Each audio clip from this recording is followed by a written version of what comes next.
Sebelumnya, terimalah salam kasih dalam Dhamma. Namo Sang Hyang Adibudaya, Namo Buddhaya. Perkenalkan, nama saya Yunita Wahyu Wulandari, salah satu adik asuh Metiko dari Boyolali, Jawa Tengah. Saat ini saya sekolah di SMP Semaratungga Ampel, kelas 9. Pada kesempatan hari ini, saya ingin sharing Dharma dengan topik cara agar tidak marah. Sabar adalah bentuk pengendalian diri untuk mengekspresikan emosi secara tepat dan tak berlebihan. Kesabaran seseorang dapat dilihat dari tak mudah mengeluh dan jarang marah. Sebaliknya, orang pemarah cenderung lebih mudah meledak, bahkan untuk hal kecil sekalipun. Sebenarnya, kamu boleh saja marah, karena itu merupakan emosi yang diberikan oleh Tuhan. Namun, akan sangat berbahaya jika kamu marah secara berlebihan dan tak mampu untuk bersabar. Di sini saya ingin membagikan tips agar tidak mudah marah. Untuk yang pertama, praktikkan teknik pernafasan untuk merilekskan diri. Teknik ini akan mengurangi tekanan energi yang muncul dalam diri kita ketika kita sedang marah. Dampaknya tentu saja akan membuatmu merasa lebih tenang dan mendinginkan kepala. Teknik ini akan lebih baik jika dilakukan di tempat yang sunyi dan banyak pepohonan yang hijau. Untuk cara yang kedua, cobalah untuk bertanya terlebih dahulu sebelum mengomel pada orang lain.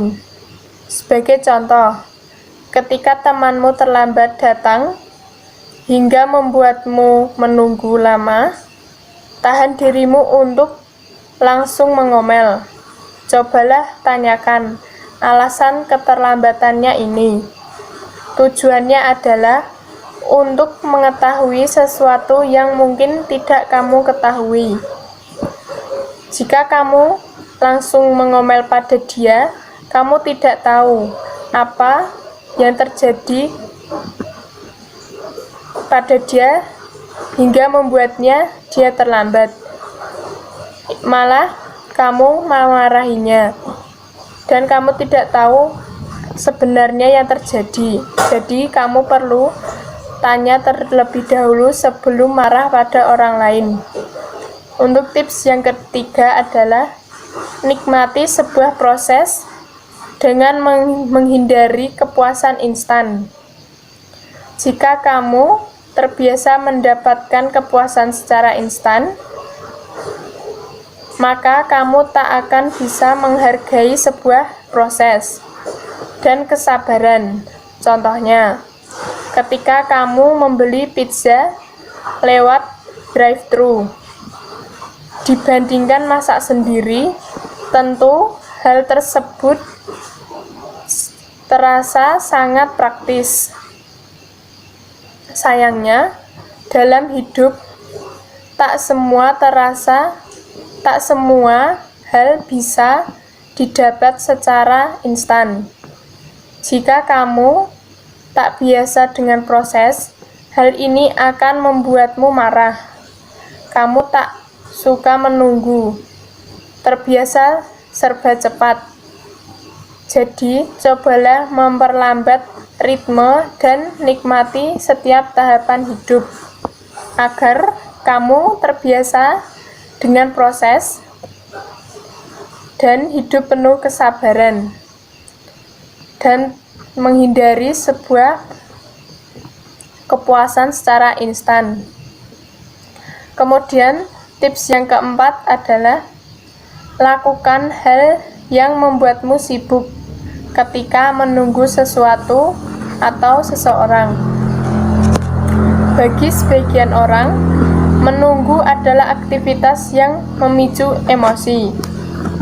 Ini karena rasa bosan dan tidak melakukan apapun.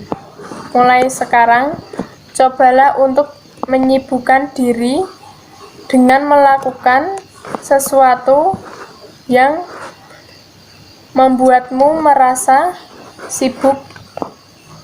Jadi, kamu tidak akan mudah bosan saat menunggu seseorang. Kamu bisa membawa sesuatu yang membuatmu sibuk, seperti game, novel, ataupun majalah. Ketika kamu menunggu, kamu bisa sembari untuk ngegame ataupun membaca novel. Kemudian yang kelima, tutup mulutmu dan menyendirilah dahulu. Ada orang yang mampu menahan emosinya dan tetap menyelesaikan permasalahan saat itu juga.